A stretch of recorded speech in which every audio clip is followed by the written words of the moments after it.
இன்னைக்கு சனிக்கிழமை. இன்னைக்கு லேட்டாக தான் எழுந்துச்சேன்.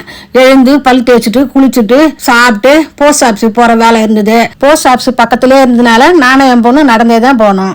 அங்கே போய் பார்த்தா கூட்டம் அதிகமாக இருந்தது. வீட்டுக்கு வர்றதுக்கே 3/4 மணி நேரம் ஆயிடுது. வீட்டுக்கு வந்த உடனே பிள்ளையார் பூஜை பண்ணேன். எனக்கு பூஜை பண்ணாதான் அந்த நாள் நிறைவாக இருக்கும். பூஜை செய்து முடிச்சுட்டு சாப்பிட்டு கொஞ்ச நேரம் ரெஸ்ட் எடுத்தேன். இன்னைக்கு சனிக்கிழமைனால சாயந்தரம் கோயிலுக்கு போகலாமான்னு சொன்னாங்க பசங்க.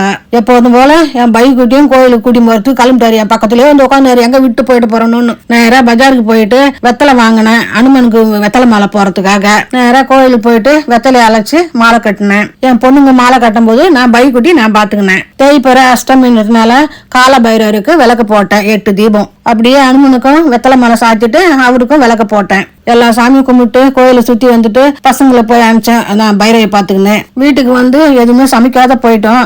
வீட்டுக்கு வந்து தக்காளி சட்னி பண்ணி தோசை சுட்டு சாப்பிட்டோம். வணக்கம்மா.